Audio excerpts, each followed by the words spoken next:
Assalamu alaikum everyone and good morning. So my name is Nilofer Sohail. I belong to EFU Life. So to give you a brief introduction about myself, that I have around 15 years of experience. Prior to EFU Life, I was working at Standard Chartered Bank. In Standard Chartered Bank, I was also looking after the bank assurance portfolio. So there we used to partner with insurance companies. So at EFU Life, it's the opposite. So here we partner with various distributors. They include banks, they include microfinance institutions, they include brokers, and they include these new and upcoming insurtechs. So I am here today for a show that is organized by CXO Global Forum. What is CXO Global Forum? CXO Global Forum is a forum of executives like us who meet, who discuss, who share the best practices, and who share knowledge with various other participants. This show is the InsurTech show, and it is for the first time that it is being held in Pakistan. This is in continuation to a conference that was held in August, where different people participated, both from local organizations and globally. We had regulators, we had industry leaders, we had different people from the InsurTech and the people who were basically helping in digitalizing insurance. So today is the first episode, and this episode is mainly about partnerships and creating a digital ecosystem. With us, we have a highly esteemed guest, Rehan Butt, who is the director and CEO of MicroInsure Pakistan. I know Rehan for quite some time now, but still it was very difficult for me to brief his profile to you because he's done so much in the insurance industry and on the distributor side as well. And I think he's the best one who can shed a lot of light on what is being done in insurance sector in Pakistan, globally. And I would hand over the question to him. I will request him to introduce himself, and I will also request him to introduce MicroInsure Pakistan to all of us. How does MicroInsure Pakistan be fit in the global perspective? What is its standing? And what are they currently doing? Thank you, Rehan. Over to you. Thanks, Nilofer, and really appreciate inviting me for this very interesting forum. And again, I mean, thanks to CXO Forum for putting InsurTech as their first ever or such session. So yeah, so by way of introduction, so my name is Rehan Butt, and I'm working. I have throughout worked in one industry, that's insurance, and mostly in delivering through B2B partnerships. So when you were with Standard Chartered Bank, so we were working with you, and you are our client, sort of a partner, and a tough one, right? I'm glad that you are now on this side of the table, so you can taste what you used to give us, but that was on a lighter side. But yeah, so I am mostly doing this, and then naturally I got sort of tired of doing the niche insurance, and I thought of doing something innovative. And I got into this digital insurance when people were like laughing at me and all that. And it's like a dream come true for me that the industry is now shaping up, and everyone is talking about this side of the business, which is really where the growth is. So in terms of my organization, so I set up MicroInsure's Pakistan operation back in 2013. And it was a greenfield operation, and we sort of introduced this concept to the local market.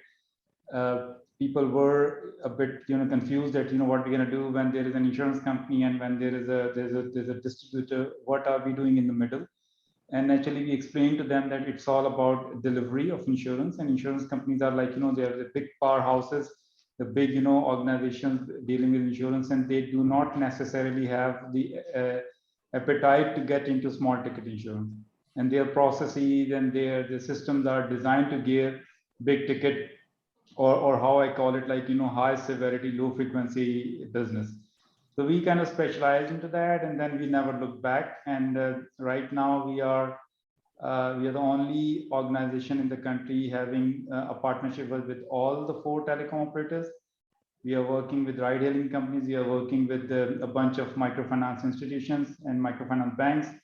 And we are working with the unconventional partners like courier companies, like TCS and all. So we have we have created this model, the processes which are being replicated in local market and elsewhere. In terms of so Micro-Insure Pakistan is a wholly owned subsidiary of a group called Micro-Insurance, and it's one of its kind insurance entity which is global, and it provides full stack insurtech services, right from underwriting all the way to distribution and technology. So we are present in multiple countries, headquartered in the US. We have operations in Africa, in Asia, and we are coming up with partnerships in LATAM as well as in Middle East as well. So that's like a very small introduction about me and the organization. Thank you so much, Rehan. I think it was quite detailed and good to know once again about you and obviously about Micro-Insure Pakistan. And I'm sure it is very helpful for our audience as well. So taking Rehan's point of view and coming back to the real questions that I have for him, just to give you a brief introduction for people who still don't know where insurance in Pakistan lies. So really, we are 0.8% of the GDP. We have a population size of 227 million people. 60% of them are in rural areas. 65% is our young population, which is below 25 years of age. When we talk about our neighbors, they lie far ahead of us. So if we talk about our immediate neighbor, India, that's like 4.5% of the penetration. Even if you talk about countries like Kenya and different surrounding countries, their penetration is much higher. So what's the reason when we have such a big population, when we have a young population, when our mobile penetration is so high? What's really the reason? I think this conversation will help everyone to understand the reason and how can partnerships really help us in leveraging and in benefiting. So Rehan, I read your recent article in Dawn, and it was a very well-written article and a very interesting article on the conundrum of reaching first-time buyers. And one thing that you mentioned was very interesting. It was about the difference between a distribution partner and a delivery partner. I would like you to brief us more about what did you meant by it, and how can everyone benefit out of it? Yeah, so no, definitely. So first of all, I think as an industry, we have done good over past several years. I still remember when I started as a management trainee with a very large insurance company in the country. So insurance penetration at that time was 0.3% of the then GDP, right? So right. If it's 0.8% of today's GDP, that is commendable. So I think we need to give credit where it is due. So yet we are far behind, some of the regional markets, but still, I mean, it's commendable that we have more than doubled in a couple of decades. So coming to your question, so yes, my understanding is that there are a few concepts, right? We need to clear as providers of insurance. The first one is that insurance, by design, insurance is a funny product, right? So 100 people will buy the policy, 98 are supposed to be losing money. So they're not going to get any claim, right? So that's the fundamental nature of the product. So I'm talking about pure insurance, right? Not like linked insurance. And the linked insurance, investment in insurance, was the brainchild of the people, very wise people who realized that insurance, a product where 98% of the people will lose out their money, they will be unsatisfied customers in a way that they said that we paid the premium, but we didn't get any claim. So they came up with this idea of bundling and all this, giving them something end of the term. So that's the first problem we face, right? So insurance industry finds the distribution as the key challenge, right? So in that process, they came up with the idea of joining hands with banks and all. when you actually do a B2B, whether that's a bank or a ride hailing company or a telecom operator, so you are essentially accessing three things. One is the brand, which is stronger than yours. The second one is access to the customers, and the third one is easy access to the money. So my understanding is that where it goes wrong is that insurance companies think that the B2B, they define the other B as their distributor. That's not right, because when doing so, insurance companies kind of shift the responsibility to the other party. That's not, I don't think that's very healthy, that's very helpful. So when I define, first of all, we need to understand what is distribution and what is delivery. So distribution is a tiny part of delivery. So delivery starts from marketing, promotion, client education, distribution itself, enrollment, KYC capture, premium payment, customer communication, customer engagement, customer servicing, claims, intimation, processing, and all the way to payment. So my understanding is that insurance companies are responsible for distribution. They are responsible for all those functions. A bank or a telecom operator or a ride hailing company is their partner in delivering insurance. So we cannot just assume that. So I'll give you a practical example why the distinction between two terms is so important. So if I treat a telecom operator or bank as my distribution partner, I will keep my all processes the same, and I will just plug in this entity as a distribution partner, and I will expect that they will be selling for me. So it doesn't work that way. A telecom operator or a bank, they are very good in selling their core products, but you cannot expect them to be very equally good in selling a product which is a cross sell.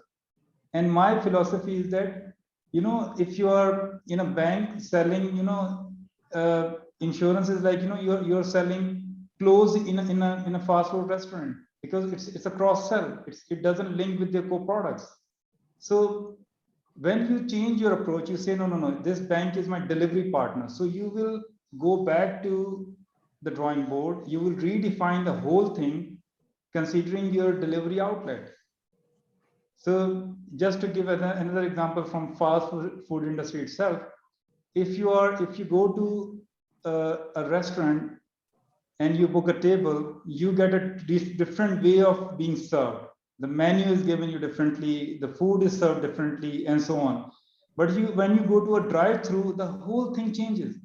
Same restaurant gives you a different flavor when you are in drive-through. So my concept is that when you say that no, this bank is my delivery partner, so you will redefine the whole thing. You are the same restaurant. When you approach a customer through your captive agents, you treat them differently. But when it comes to a bank or a microfinance bank or a ride hailing company, you have to redefine the whole delivery set of activities. So that's why I think it's important that we change the narrative, and we first of all understand who these B2B partners are for us. Thank you very much, Rehan. I think it was very detailed and very nicely explained.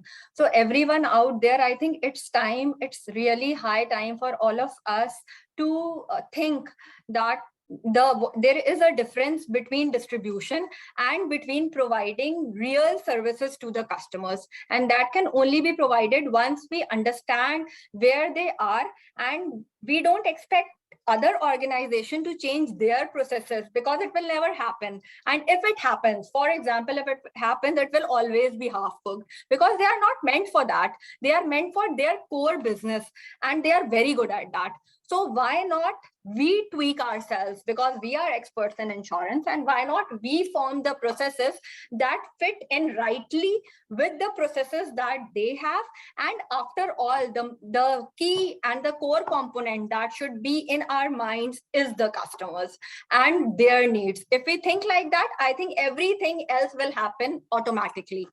So Rehan, my next question, very close to what you already briefly discussed, but I would like you to shed more light on the fact that digital insurance, when we talk about digital insurance in Pakistan and even abroad, I'm talking about even the countries similar to us, a step or two ahead of us. Pure digital insurance is a challenge, even though everybody right now wants to speak about digital insurance. for these millions of customers, when we say that we are catering to the large amount of customers, brick and mortar model will not work. It will either it will be too expensive that the insurance companies will back out, or the reach will even after that be very, very difficult. 15 years prior, we had a concept called bank assurance, which you also briefly discussed, where insurance company partnered with the banks. And no doubt, it gave a new perspective to insurance. The reach was suddenly increased. The premiums of insurance companies were suddenly increased. So it did give that reach. But then also bank assurance is also targeting to one niche segment. Partnership besides bank. What could be our partners beside banks? How could we reach to these millions of customers? And how can then most important element is reach versus richness. So once we have reached them, how can we create efficiencies for them? So there's a few things you have discussed, right? The first one is that sort of ingredients for digital insurance, right? That's the first thing. So I have made a checklist. I will run it through you quickly. And then you discussed about the bank assurance. So my understanding is that I'm part of several initiatives happening around the world. So a few years ago, a new concept of inclusive bank assurance came up, right? So it's very interesting that the banks and insurance companies realize the fact that they are serving only up to 3% of a niche of a bank, right? Very, very wealthy people. So they kind of came to the point that we have to expand it to like 60, 70, 80% of the bank population. So the concept of inclusive bank assurance came into being a couple of years ago. I'm regularly talking about that on different forums, and it's very simple. So you really so the difference between, and that's like that's like shaking the whole bank assurance industry up, right? So the bank assurance closely is viewed as a sibling or as a cousin of a first cousin of wealth management, right? So right. A bank would, and the perception is that you target rich customers. They have tons of money lying in a bank account, and you sell them an investment linked insurance plan. So that's simple. Right. So and then the banks also view that this is a cross sell, nice chunk of money, and banks have figured out that NFI coming through bank assurance has like 9 times or 7, somebody says 6 times the impact of coming through the core banking agent, and so on. So now the inclusive bank assurance is changing that definition. So inclusive bank assurance says that use insurance to drive your core business. So if you are so earlier the focus was on, so bank assurance would sell only to the customers who are actively visiting branch, or your relationship or wealth management officer visits them. Then there was a concept 3 years ago that how do we target those who don't come to the branch, or those who the bank doesn't want to come to the branch. Like several other things, COVID fast-tracked that, and the concept is nicely shaping up. And then there's a very blurred line between inclusive bank assurance and digital bank assurance, right? So you cannot sell $20,000 worth of product through digital bank assurance. So inclusive bank assurance has become digital bank assurance in a way. Now what's happening? So that's where it becomes like any other digital proposition. So, and then that's where my checklist is quite sort of workable when it comes to so again, so if it's a MFI bank, if it's a microfinance bank, if it's a ride-hailing company, if it's a telecom operator, a digital wallet, or a commercial bank, when it comes to digital bank assurance, the rules loosely apply equally, because the problem is the same. You are selling small ticket insurance policy through light touch approach, serving some risk need of the customer. So I have a checklist which is based on like my several years experience. So my opinion is that digital insurance thrives when some of these or most of these factors are there. The first one is the level of digitization in a country. So for example, if your country has these fintechs, and then the retail tax and agri tax and health tax, so it's an ecosystem being developed, right? So the title of this discussion is about creating digital ecosystem. Okay. Ecosystem is is a part of several entities, and it's being developed, it's being created, and insurance suppliers are one of the contributors as well as recipients or the beneficiaries of that. So that's the first one. The second is customers trust on using digital ways. So if you, so I mean, I have been looking after Philippines as a market.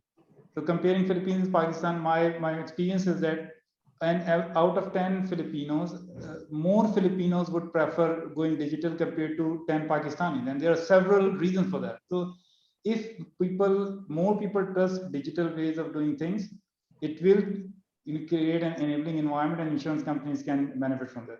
Then the next is millennial impact, right? So it's a concept I've been saying for the past 6-7 years. So, and it's kind of growing. So my philosophy is that insurance is something you buy when you are in late 30s or something like that. So when millennials or Generation Z will come to the insurance buying age, they will like going digital way. So they will not prefer any other way. So if you look at today's thing, so if you have a young person in their early 20s, so they like buying through e-commerce platform as opposed to going to a mall, right? True. And they prefer ordering food through their phone rather than going to a restaurant. So because they want to play these games on the phone, on the computer. So when they will become insurance customers, potential insurance buyers, they will like going digital way. So my view is that everything is interconnected, and so their level of digitization is increasing. COVID has fast-tracked that. More and more insurtechs are coming, and there are new set of potential buyers is getting ready. So it will also enable. The next one is digital money. That's extremely important. So it's finding customer, establishing their need for insurance, and then getting premium paid. So this is 1/3 of the job done, right? So prevalence of digital e-money. So if you look at our business as microinsurance in Pakistan, presence of these e-wallets or digital wallets was one big factor for our success, because you're just able to quickly collect premium payment from the customer. So that's another factor. And then education level and financial literacy. Although my philosophy, my theory is that if your country doesn't have a very high level of formal education, but a very high level of digitization, that digitization high level can offset low literacy rate, because people are already comfortable using their phones for buying things, so they will do that for insurance as well. And we have already seen that so many complex products in Pakistan have been packaged in such a way that common people use it without any formal education. For example, ride-hailing apps, or the e-money apps, or the digital wallet apps. These are all very complex products packaged in such a way. So if customers level is here and the products are there, they brought it to their level rather than waiting for customers to come to their level. So insurance has also to do that. We don't have to wait for the customers to come to our level. We have to go to their level. And then,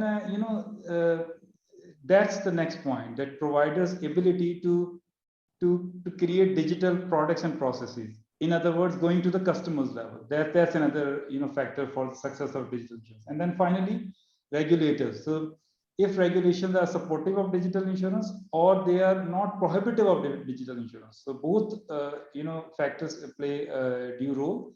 That's another integral part of of the list, checklist, responsible for growth or otherwise of digital insurance. Thank you, Rehan. I think very comprehensively defined, and I think our audience would be surprised enough. And I think for many of them, it would be really a new thing to understand that we can also, as insurers, partner with the ride-hailing services, with telcos, with courier companies, with other, and even with this health techs, education techs. And as you rightly mentioned, that all of this is making the ecosystem, and we as insurers need to be the part of this digital ecosystem by riding on their capabilities, by partnering with them, so that a digital ecosystem for insurance can be created. And I totally agree with you on Gen Z, definitely, but even people like us and a generation older, this COVID has explained so many things to us, like I recall that time that my father used to go to the branch just to have a coffee with the branch manager, and used to get very privileged for that coffee because he was just talking to him and discussing his points with them. And it was like, yeah, he's recommended me, so I have to do it. But I don't recall going to branch in ages now.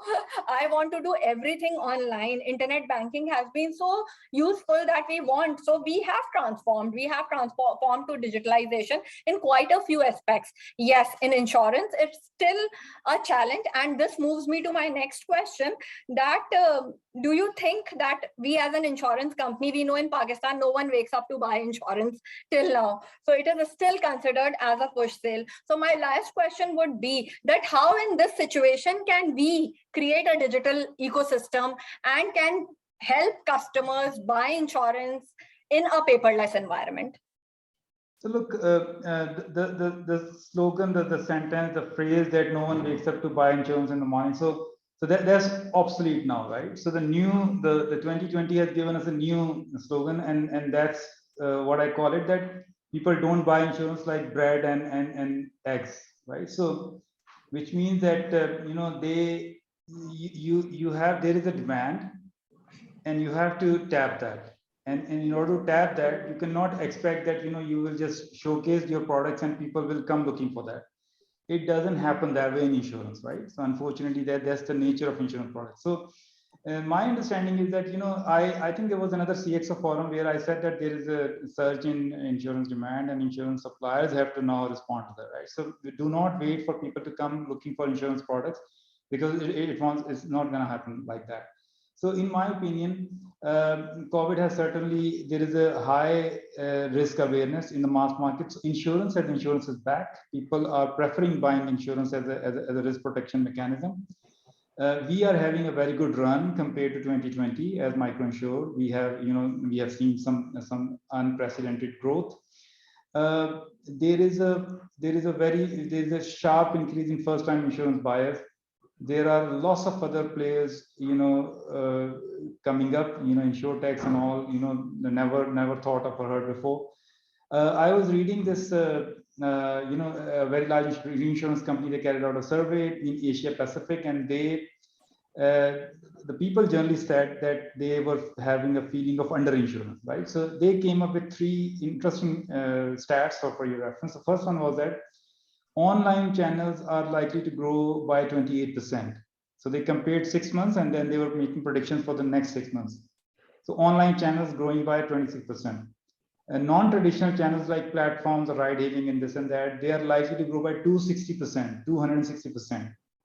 And this is the good one. So the conventional channels, which is agents, they are likely to shrink by 26%. So that explains, why your dad used to go to have a coffee with the branch, and you have forgotten the way to your branch. So these are really eye-opening stats, at least for insurance suppliers, that market is changing. Pakistan was certainly not part of that survey, but some of the learnings do apply on our own country. So I believe that as an insurance suppliers, we have to, first of all, we have to understand the surge in demand, and then we have to come up with, delivery mechanism to serve this demand. Where it's secondary, how do we do that, right?